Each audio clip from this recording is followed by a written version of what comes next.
as one lives in time and becomes more and more conscious of time, we tend more and more to pursue the future, as I said a little while ago.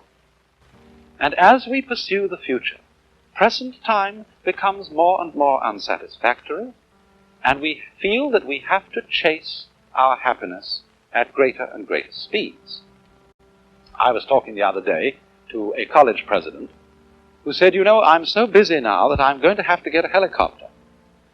I said, "Whatever you do, don't do it, because if you get it, more will be expected of you. You'll be expected to go to more places faster."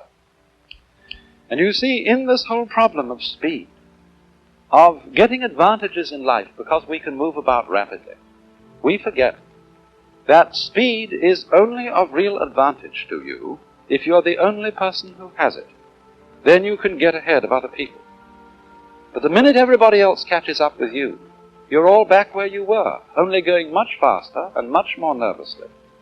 Going, as it were, faster and faster to less and less desirable objectives. We hurry everything we do. We make our products, our houses, our furniture, our clothes, so that they become obsolete quickly. We're in such a hurry to get everything done. We pay attention to the front rather than the back. Who, for example, in this day and age, has time to do anything like this? Here's a piece of Chinese embroidery. Those among you who've ever done any embroidery, some of the ladies, will no doubt recognize that this is a kind of stitch called needlepoint. It's done on a material made up of minute little squares of thread, like a grid or lattice of thread. And this work here is so minute that there are 1,024 stitches to the square inch. So well done, furthermore, that if you turn it over and look at the back is almost as neat as the front. You know, ordinarily when you embroider, you take shortcuts around the back and take threads, jumping spaces and tie knots and things of that kind. But here, no hurry.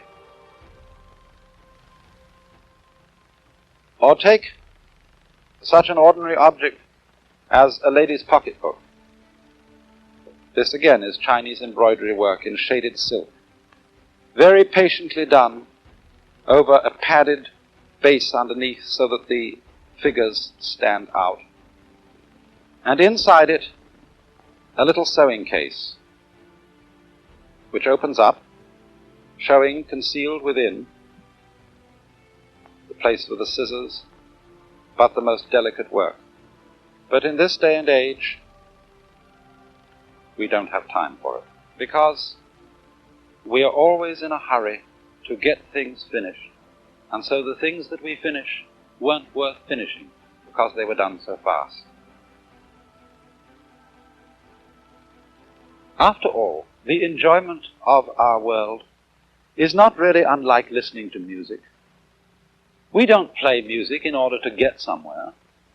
I mean, if the objective of music were to arrive at a point, say the last bar, the final great crashing chords of the symphony, well then all we'd do, we'd be just hurry up its playing, play it as fast as possible so as to get to the culmination, the end, as soon as possible. Or just cut out the whole symphony and play only the last bars. To be able to enjoy it, we have got to live each moment of the playing and listen to it as if it were the only thing important to listen to. And then if we do that, our time has an entirely different quality. It's represented in a Buddhist saying that spring does not become the summer. There is spring, and then there is summer. Firewood does not turn into ashes. There is first firewood, and then there are ashes.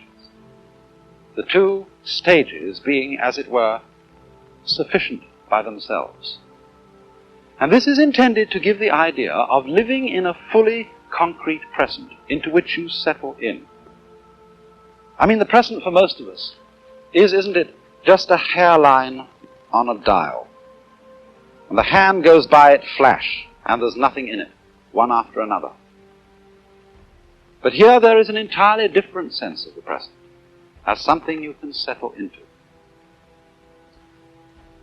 There's a line behind me from a Chinese poem, and it says, literally, day, ditto, in other words, day, day, that is good day. Every day is a good day.